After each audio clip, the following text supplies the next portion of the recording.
Oi, Dri, tudo bem? Oi, gente, boa tarde.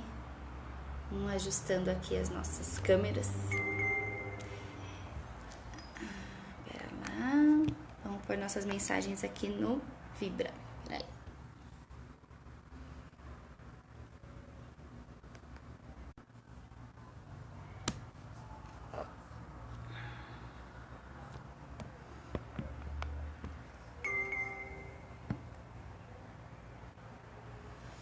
Muito bem.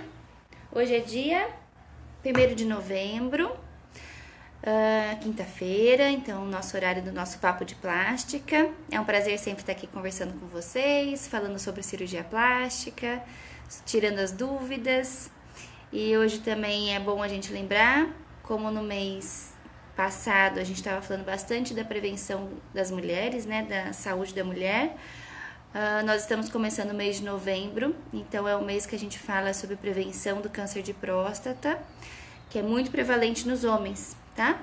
Então, os pais, maridos, avós, é importante terem também a sua consulta com um urologista agendada para fazer seu preventivo também, tá bom? Então, os homens também precisam fazer, também precisam se cuidar, tá bom?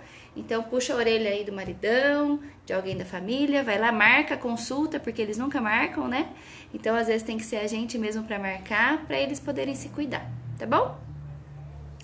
Bom, e hoje nosso assunto do dia, do nosso papo de plástica, vai ser sobre os riscos cirúrgicos. Eu achei bem legal vocês terem votado para a gente falar sobre isso, porque muitas vezes a plástica é falado só das coisas boas e a gente não fala, né? A gente fala aqui no consultório, mas às vezes no entendimento geral só se fala das coisas boas, né? E as coisas, os riscos ficam pouco falados ou as pessoas têm medo de falar. Então eu acho que é muito importante a gente falar sobre isso, tá? E eu também estou muito feliz por outro motivo, porque ontem a gente fez um coquetelzinho aqui no consultório para comemorar o espaço novo que a gente está, agradecer a parceria dos nossos pacientes, que nos tratam com tanto carinho, agradecer a parceria dos nossos colegas médicos que nos encaminham tantos pacientes, tratam também dos nossos pacientes em conjunto. Então a gente está muito feliz, eu falo em meu nome, em nome do meu esposo, que ontem estávamos aqui juntos para celebrar esse momento que é tão importante para a gente. Então a gente quer agradecer a presença de todos que puderam vir, agradecer também aqueles que não puderam por algum motivo maior. A gente sabe que todo mundo tem sua família, seus cronogramas, às vezes nem sempre consegue se reorganizar para estar aqui, mas muitas mensagens a gente recebeu de quem não pôde vir, né, agradecendo e colocando da dificuldade às vezes de estar aqui com a gente, mas que gostaria de estar, mas que estava em coração, né? Então isso foi muito importante pra gente também. Então a gente arranjou um motivo para celebrar, né? Porque acho que a gente tem que comemorar sempre mesmo, ainda mais uma conquista pra gente de estar aqui, que é tão importante. Então a gente tá mais feliz ainda por ter tido essa comemoração ontem, tá bom? Então vamos lá. Como eu sempre falo, vamos parar de papo furado, né? Vamos trabalhar? Como eu sempre falo, quem quiser mandar pelo WhatsApp, então anota aí, é 996601669. Pode mandar o recadinho que a Geise e a Andrea estão ali, podem mandar, pode me trazer aqui, tá? E quem não quiser se identificar, aqui na rede social pode mandar pelo WhatsApp as dúvidas, tá bom? Bom, durante a semana a gente recebeu então algumas perguntas. Eu vou começar vou falar um pouquinho geral sobre os riscos mais comuns e depois a gente vai para as perguntas, tá bom? Bom, então os dois riscos principais de qualquer cirurgia no geral, tá? Os três principais riscos, então, que são mais comuns. Primeiro, deiscência de ferida. Eu vou falar nome difícil, depois eu traduzo. Deiscência de ferida, hematoma, infecção. O que é deiscência de ferida? Quando algum pedacinho da cicatriz acaba abrindo. Então, a gente chama isso de deiscência. Então, a abertura de algum ponto, tá? É muito comum de acontecer, pode acontecer em qualquer tipo de cirurgia. Hematoma. O que a gente julga hematoma? Hematoma a gente fala que é quando é aquela... a Daniela pediu para passar o número. Daniela, é 9 9660 1669.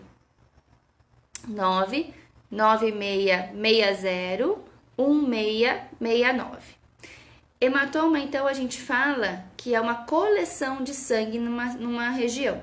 Quando sangrou, fez bastante coágulo e ficou acumulado ali naquela região, tá? Aqueles roxinhos que aparecem normalmente, isso a gente chama de equimose.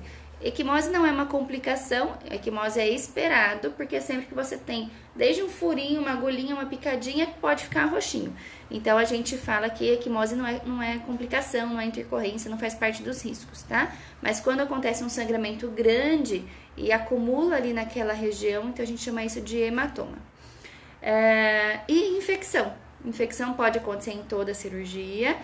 As cirurgias plásticas são consideradas cirurgias limpas, então existe uma classificação de tipos de cirurgia, tá? Então, cirurgias limpas, potencialmente contaminadas e infectadas. Então, de acordo com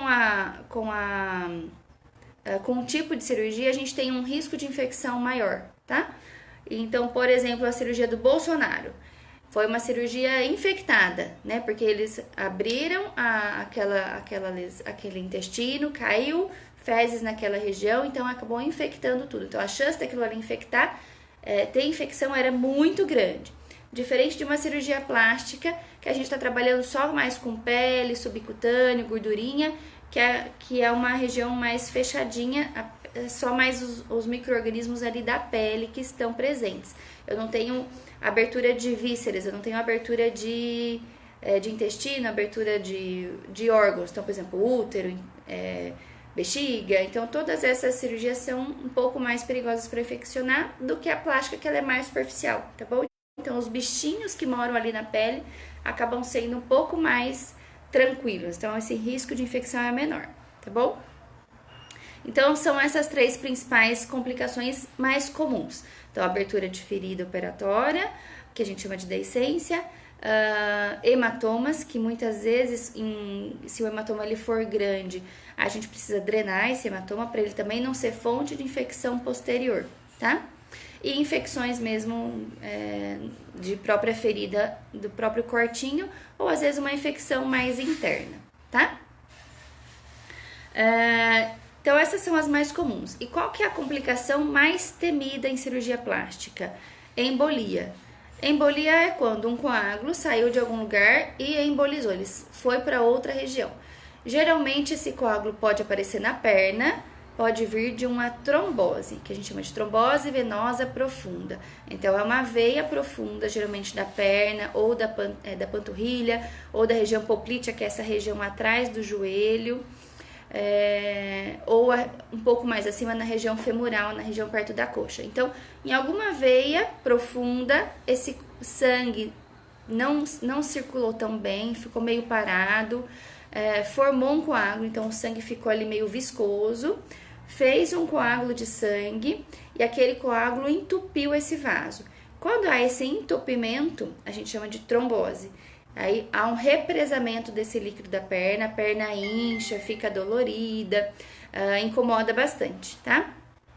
E quando esse coágulo sai do local que ele tá, vai para alguma outra região, então o coágulo que tá lá na perna pode vir para pulmão, pode vir até para a região cerebral. Aí a gente chama de embolia. Quando emboliza, o local mais comum é pulmão, tá? E pode ser uma microembolia, então pode ser um coágulozinho pequenininho, que aí ele vai lá no pulmão e pega os vasos que são menores, não causando tanto transtorno para o paciente tem às vezes um pouquinho de dificuldade para respirar, mas menor. Ou ele pode ser uma embolia maciça. Casos de embolia maciça, veio bastante coágulo, entupiu vários vasos, aí o paciente tem uma dificuldade respiratória muito grande, precisa ir para uma UTI, em alguns casos pode ser inclusive fatal, tá? Então, isso é o que a gente mais teme em todo procedimento cirúrgico. É comum? Não, não é comum, graças a Deus. Inclusive, é mais comum em outros tipos de cirurgia.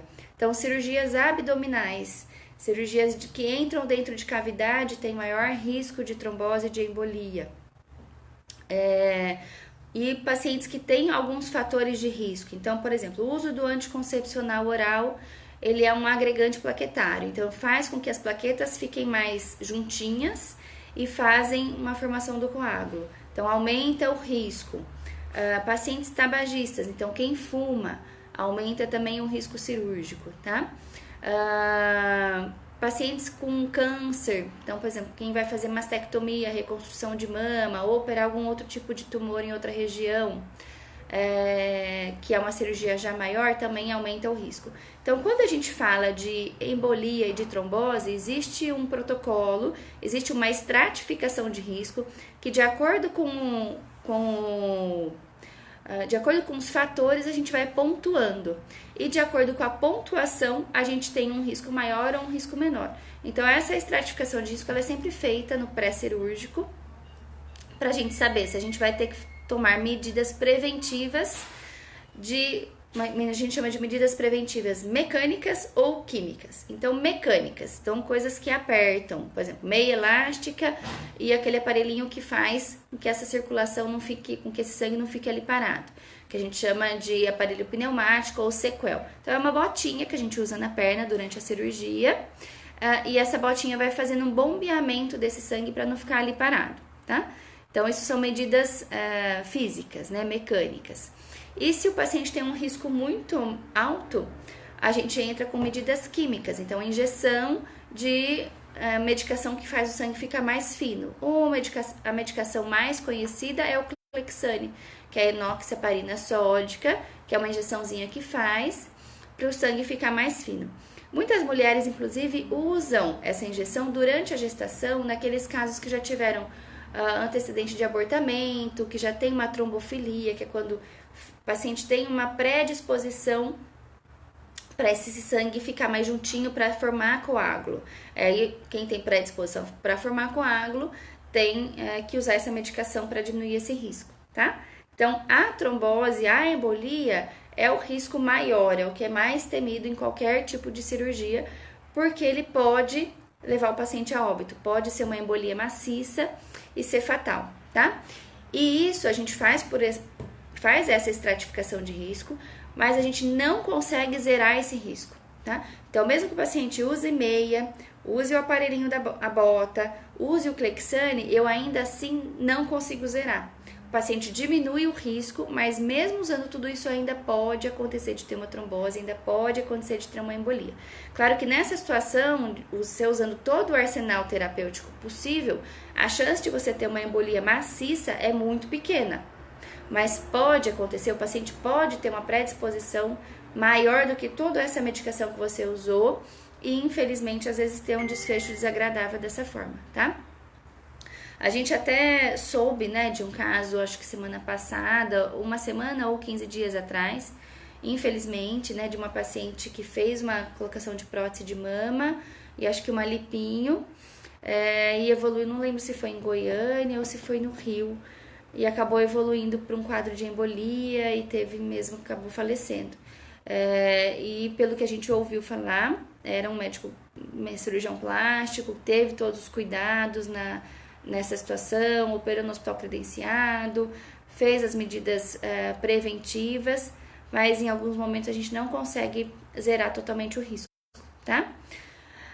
Claro que graças a Deus, essas notícias são muito esporádicas, né? Então é muito difícil disso acontecer.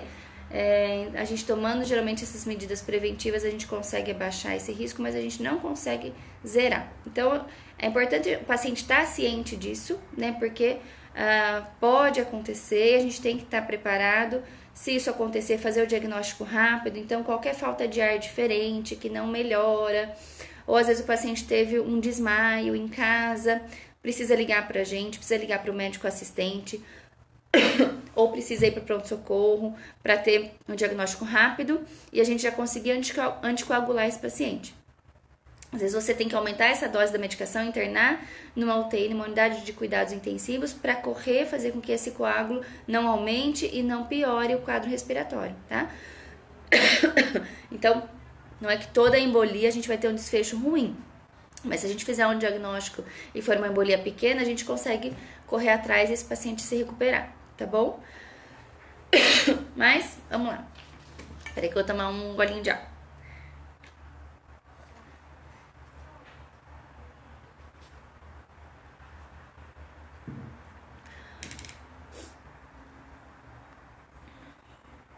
Ó, deixa eu só conferir aqui se ninguém mandou enquanto eu falava. Então agora eu vou para as perguntas que me mandaram durante a semana, tá? Ó, quais os riscos de procedimentos casados? Então, fazer mais de uma cirurgia conjunta. Aí a pessoa perguntou: fazer abdômen, pubis, seio e lipoaspiração. Bom, então é muito comum os pacientes quererem fazer mama e abdômen juntos. Ah, doutora, eu quero aproveitar a anestesia, né? Não dá pra gente fazer mama e abdômen juntos? Depende.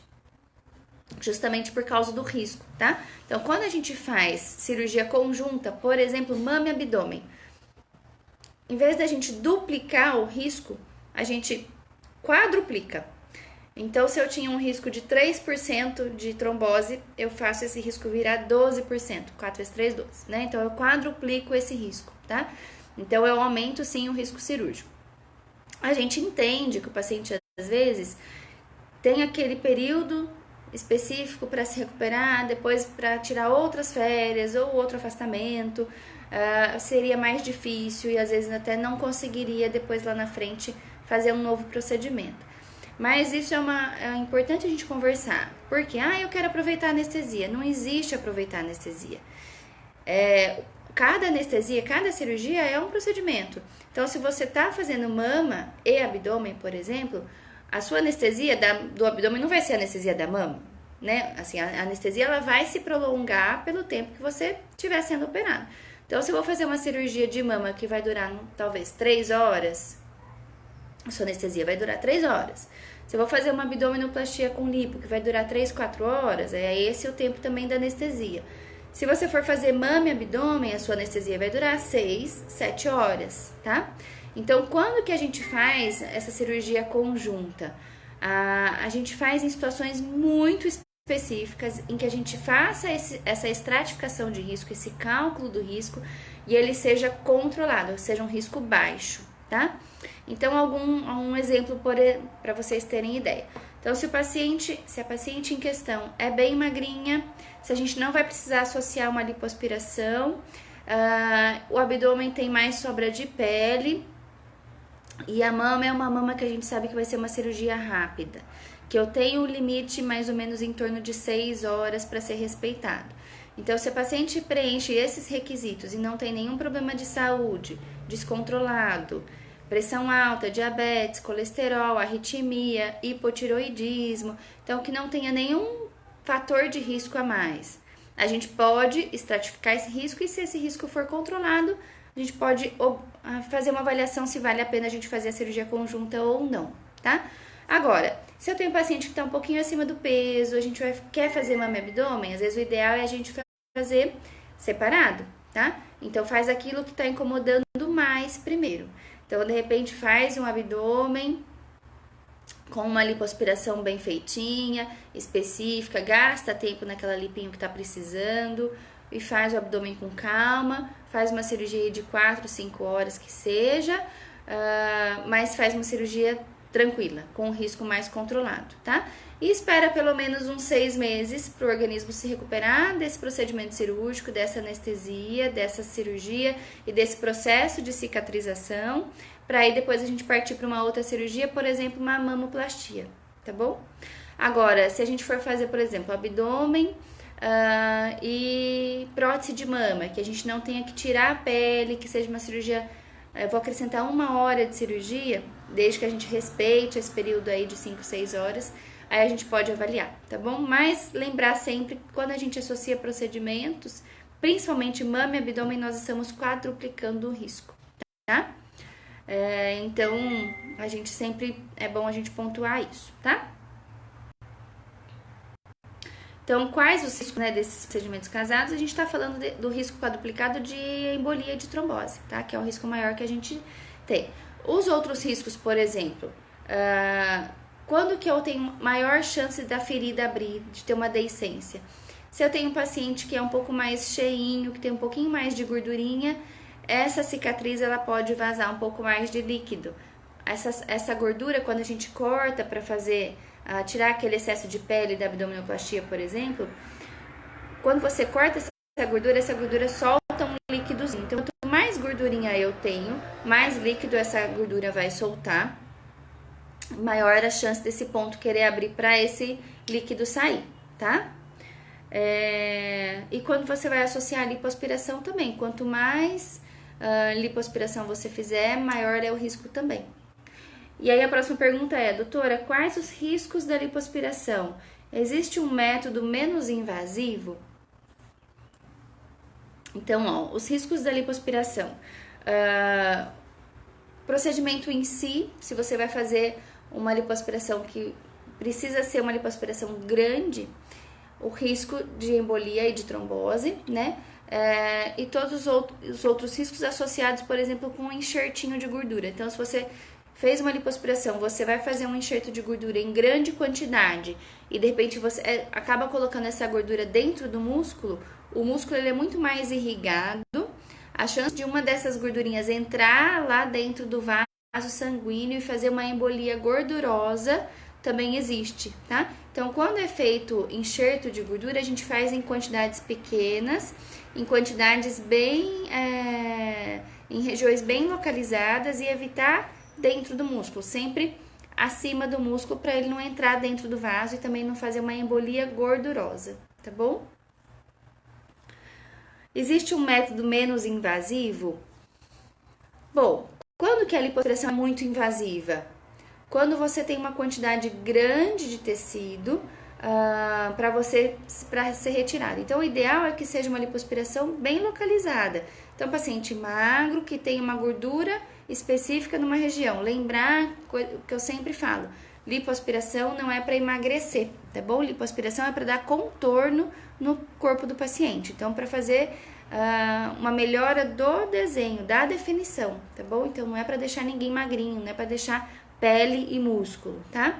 É pra gente deixar uma quantidade menor de gordura, mas eu preciso ainda deixar uma camadinha ali de gordura. Quanto mais fino essa camada de gordura aqui é deixada, maior a chance de irregularidade, maior a chance de fibrose, de atrofia, de deixar ondulado essa pele, tá? Então, a gente aumenta o risco também, quanto mais você fica lá cutucando, mais ficar lipando ali, aumenta o risco dessas imperfeições também. E lipoaspiração também não é pra ficar fazendo várias vezes. O ideal é que você faça uma e pronto, acabou. Por quê? Você vai criar, sempre que você faz um procedimento, seja lipo, seja corte, você vai criar uma cicatrização, então vai ter uma cicatriz, vai ter uma fibrosezinha ali naquela região. Se você for querer lipoaspirar a mesma região mais de uma vez, você vai ter que fazer mais força para tirar aquela fibrose daquele local, e aí sim você pode aumentar o risco de perfuração, ou de você lipar regiões que não erradas, né? Você acabar passando a cânula para outra área e acabar criando um outro transtorno, furar alguma coisa ali, tá? Então não é para ficar fazendo uma lipo a cada férias, a cada julho, né? Eu vou lá, em vez de eu fazer minha atividade física, em vez de eu controlar minha dieta, eu vou lá fazer uma lipoaspiração. Não faça isso, tá bom?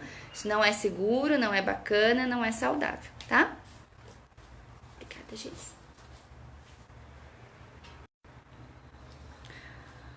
Vamos lá. E se existe método menos invasivo, a gente trabalha também com algumas enzimas que a gente pode colocar para fazer com que aquela gordurinha seja mais liquefeita, então seja absorvida, mas para áreas bem pequenininhas. Então, geralmente eu indico a gente fazer essas enzimas para a área da papada, quando não tem flacidez, quando é mais gordurinha mesmo, e para essa regiãozinha aqui na lateral da axila, tá? Então, para essas regiões eu gosto de fazer a aplicação. Agora, para as outras regiões, a lipoaspiração bem indicada tem um resultado bacana e um pós-cirúrgico bem controlado, sem não tanta dor, porque é uma região menor e com risco menor também, tá? Vamos lá. Todos precisam usar a meia elástica? Ela realmente é importante? Minha amiga operou e não usou. Então, o uso da meia elástica também faz parte da nossa estratificação de risco, tá? Se for uma cirurgia muito pequena e que o paciente vai voltar a caminhar rapidamente, não é obrigatório o uso da meia elástica. Então, em algumas situações, por exemplo, de repente o paciente vai fazer só uma cirurgia da pálpebra, uma blefaro pequena, que vai ser rápida, que logo em seguida vai estar caminhando, já vai fazer suas atividades habituais. Então, nessa situação, às vezes bem específica, pode ser que não precise. Mas se a gente for fazer uma cirurgia um pouquinho maior, já for fazer uma prótese de mama, já for fazer uma lipinho, que vai durar 1 hora, 1 hora e meia, 2 horas, a gente já geralmente indica, tá? Então, habitualmente a gente acaba usando a meia elástica, tá?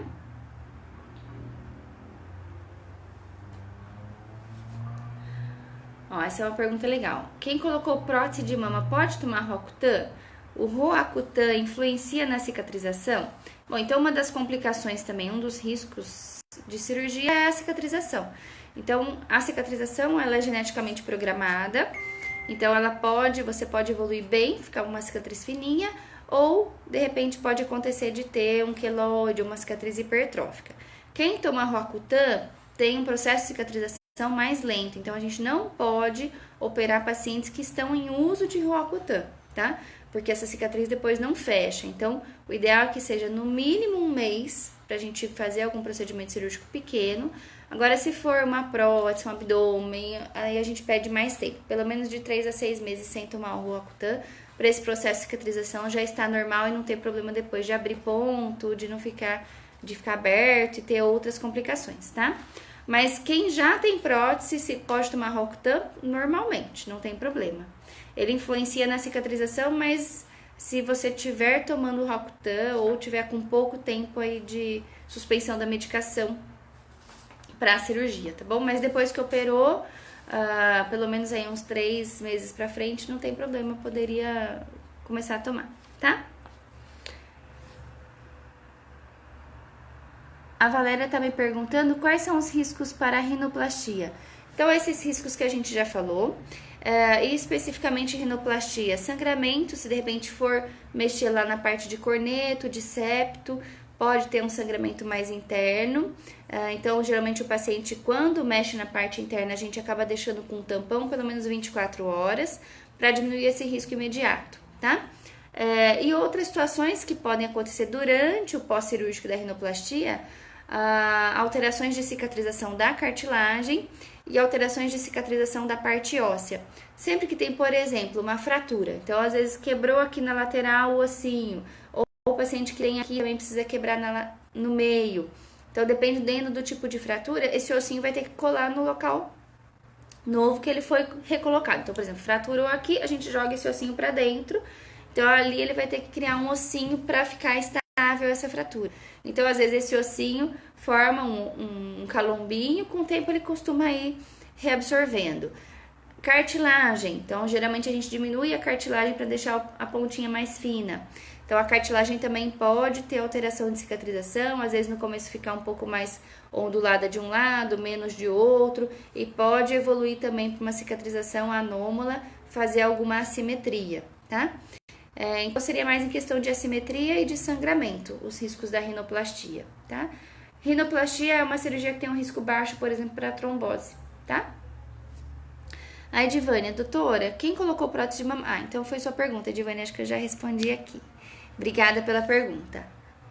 Priscila, que bom, Priscila colocou, adorei. Então, acho que tá sendo bacana o nosso tema.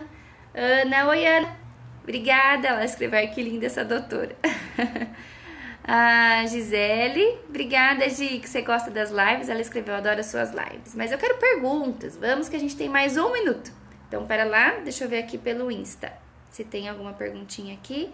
E eu vou dar uma repassada nas outras que eu recebi aqui. Um minutinho, se passar um pouquinho não tem problema, a gente termina aqui. Se a gente faz cirurgia no consultório ou só no hospital, se tem diferença na recuperação. No consultório, assim, a gente evita, né? A gente faz assim, coisinhas pequenas, por exemplo, correção de lóbulo de orelha, que é uma cirurgia bem rapidinha, tirar uma pintinha ou outra, as cirurgias mais rápidas. Agora, tudo que a gente precisa de anestesia, e a gente faz em centro cirúrgico, tá? Se drenagem ajuda mesmo, e se é para reduzir medidas. Já foge um pouquinho do nosso assunto de risco, mas eu vou responder. A drenagem ajuda muito na recuperação, no pós-cirúrgico, ajuda a diminuir o edema. Paciente que tem, por exemplo, cirurgias tem um risco de seroma. Abdominoplastia é uma cirurgia que pode juntar líquido naquela região descolada. Então a drenagem ajuda bastante, porque faz com que esse líquido que está meio represado vá sendo absorvido mais rapidamente. Então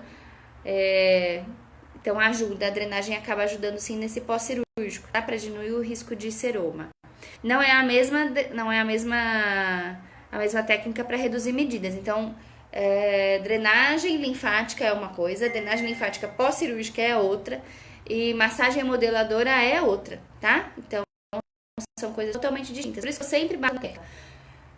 A drenagem é importante, mas tem que ser feita por quem entende, por quem está acostumado, por um fisioterapeuta dermatofuncional, que é especialista nessa área, que entende a parte anatômica, porque se a gente fizer com alguém que não é especialista, vai acabar atrapalhando a nossa cirurgia do que ajudando, tá? Então tem que conhecer bastante de pós-cirúrgico e de anatomia para estar fazendo essas drenagens. E por que usa malha cirúrgica no pós? Então, se a gente tem uma área ali descolada, essa pele tá solta, a malha dessa pele aí colando de novo ali naquela região, diminuindo esse risco de juntar líquido e esse líquido ficar ali parado.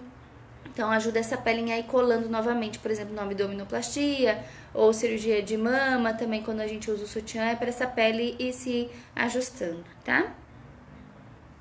Se existe o risco de trombose pós-procedimento cirúrgico, sim. A gente falou bastante sobre isso no começo, né? Esse risco ele é maior na primeira semana, mas ele é até o primeiro mês, tá? Então, a gente fala que esse risco ele persiste até 30 dias. Então, nesse período, a gente tem que estar se recuperando, andando bastante, tomando muito líquido,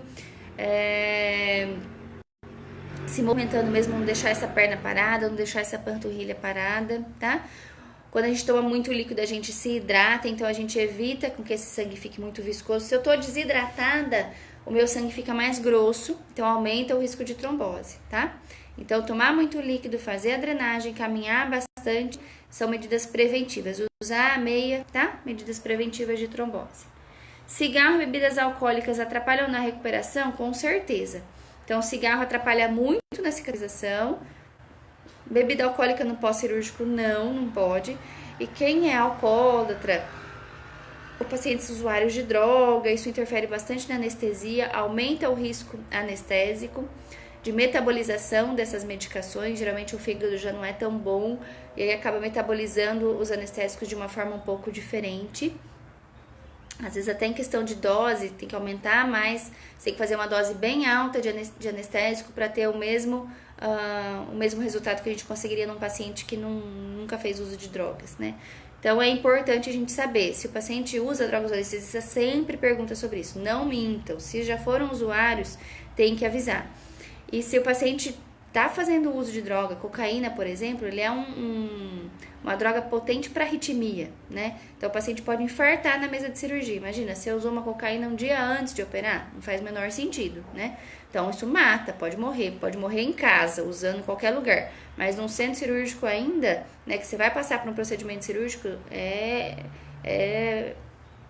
pedir para morrer, né? Então, pelo amor de Deus. Não usem e não mintam, né, para sua equipe médica, tá?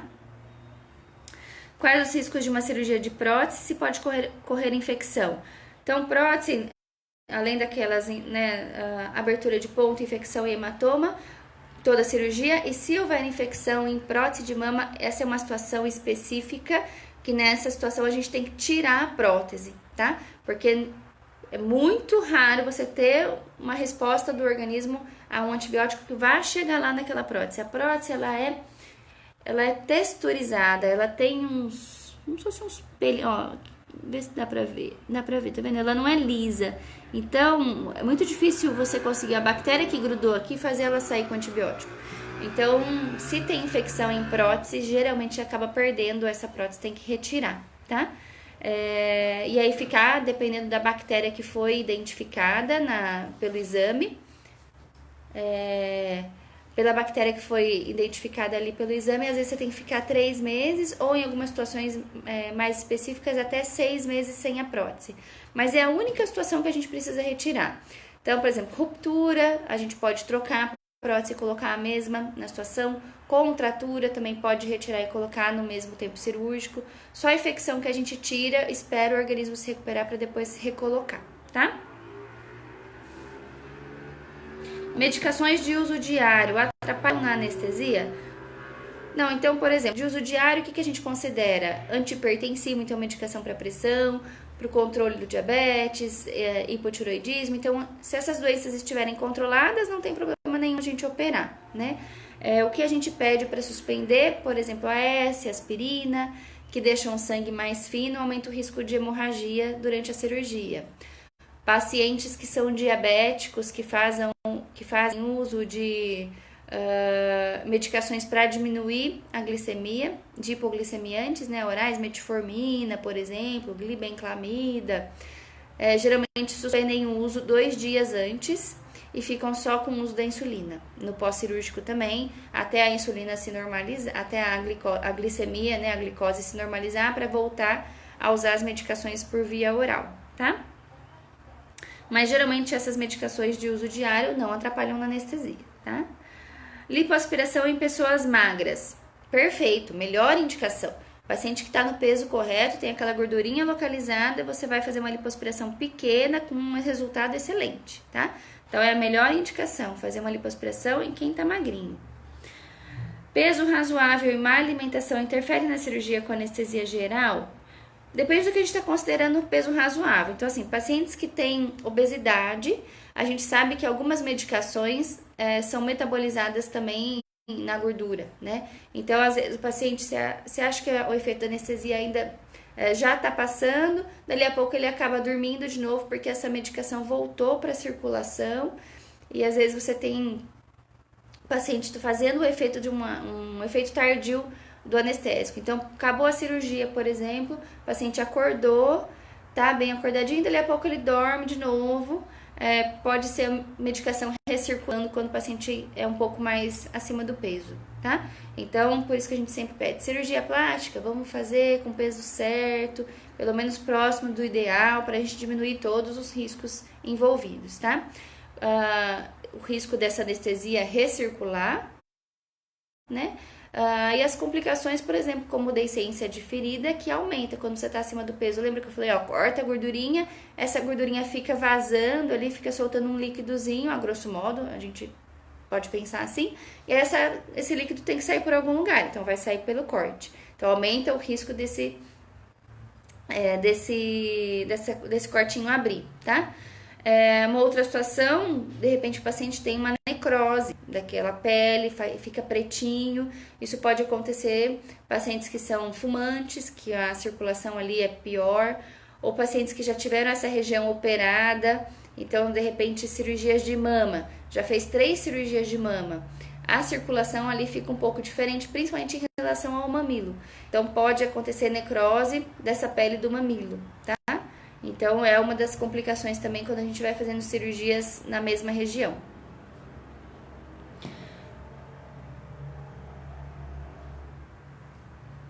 E a última pergunta que me mandaram, se cinta modeladora emagrece? Não, modela, mas não emagrece, tá? Então, a cinta é legal usar no pós-cirúrgico, a gente até fez um post sobre isso, pra gente evitar cintas muito apertadas, porque cintas muito apertadas também atrapalham essa circulação, então o sangue não chega na onde tem que chegar, e aí aumenta o risco de necrose também, tá bom? Então a cinta não é para ser um espartilho, não é para modelar nada no pós-cirúrgico, é só para ajudar essa pelinha a colar, tá? Para diminuir o risco de seroma e essa pele se ajustando no local certo. Quanto mais apertado, pior a cicatrização, aumenta o risco de necrose, tá bom? Vamos conferir se não tem mais nenhuma última. Nossa, hoje eu passei bem no horário, hein? Já são 6h10. Passei 10 minutos. A Sara. Tenho muita vontade de fazer mama, mas tenho muito medo de fazer, pelos riscos. Ah, Sara, tem risco, né? Hoje o nosso papo é meio sério, mas a gente tem muitos ganhos também, né? Se a gente tá incomodado com aquilo, a gente opera quando os nossos benefícios vão ser maiores que os riscos. A gente fala dos riscos porque é importante a gente falar sobre isso, né? E a gente tem que ter o paciente ciente. Mas não é um bicho de 7 cabeças, né? Se a gente faz todos os exames certinho, faz essa estratificação de risco, o paciente tem boa saúde, não tem problemas de saúde graves, né? Ou tem alguns problemas, mas esses problemas estão controlados, então o risco acaba sendo muito baixo, né? tudo que a gente for fazer na vida, a gente tem risco, né? Se a gente for atravessar a rua aqui, pode vir um louco e de repente me pegar na rua e eu ser atropelada, mesmo eu tendo olhado para todos os lados? Pode, mas isso é uma fatalidade, né? Então, o que é a nossa função como médico, especificamente? A gente saber qual é o risco da cirurgia, pontuar isso para vocês e a gente colocar na balança. Então, o meu benefício que eu vou ter está sendo maior do que o meu risco? Então, ótimo, vamos operar, vamos trazer melhor qualidade de vida, melhorar a autoestima, que é para isso que a gente trabalha, né? Acho que a nossa maior recompensa é quando o paciente recupera a autoestima após uma cirurgia plástica. Então, tem risco? Tem, a gente conversou bastante hoje sobre isso, mas os riscos, a gente acaba estratificando, quantificando, para a gente saber se vai ser uma cirurgia segura ou não. O que a gente mais tem que prezar é a segurança de vocês, né? Então, faz parte do nosso trabalho prezar pela segurança, fazer uma cirurgia tranquila, segura, com o menor risco possível, para vocês poderem se recuperar super bem também, tá bom? Mas não deixa o medo tomar conta de você. O medo às vezes paralisa a gente e a gente deixa para fazer um procedimento que a gente queria tanto há tanto tempo, vai passando, aí deu 10 anos, não fez, e aí depois a cirurgia já acaba sendo uma outra indicação. Então não deixa o tempo passar, assim, tá incomodando? Vem em consulta, a gente examina e faz toda essa avaliação, tá bom? O medo ele tem que ser um alerta, tem que deixar a gente atento, mas não pode deixar a gente paralisado para os nossos sonhos, né? A gente tem que ir atrás deles. Bom, então no Insta finalizamos e agora aqui no Face. Vamos lá, a Ana. Ah, tudo bem, Ana? A Ana escreveu: drenagem é muito bom. Oi, Shelly, tudo bem? Obrigada pelo linda. Oi, Liliane. Ai, gente, vocês estão hoje só puxando meu saco, né? Essa doutora é muito linda, competente, obrigada. Obrigada de você ter vindo ontem, fiquei feliz. A Ana, pode fazer tranquila a mama e fazer o pós-operatório certinho. Obrigada, Ana, por incentivar. Tá vendo que legal? Uma coloca que tá com medo, aí quem fez já fala que foi tranquilo para incentivar. A Karen escreveu: quero muito. E a Kátia falou: oi. Oi, Kátia. Gente, então acho que é isso. Obrigada, desculpa de eu ter passado hoje do nosso tempo. Falei um pouco mais, mas é um assunto legal, né? Então eu espero ter tirado as dúvidas de vocês. Toda quinta-feira a gente tá aqui aberto no nosso Papo de Plástica. De quinta-feira das 5h30 às 6, né? Hoje a gente passou um pouquinho. Mas obrigada pela atenção de vocês, pelas dúvidas. Hoje a gente teve bastante pergunta, achei bem interessante, tá bom? Bom feriado para todos, bom final de semana e a gente se vê na semana que vem, tá bom? Obrigada, gente, até!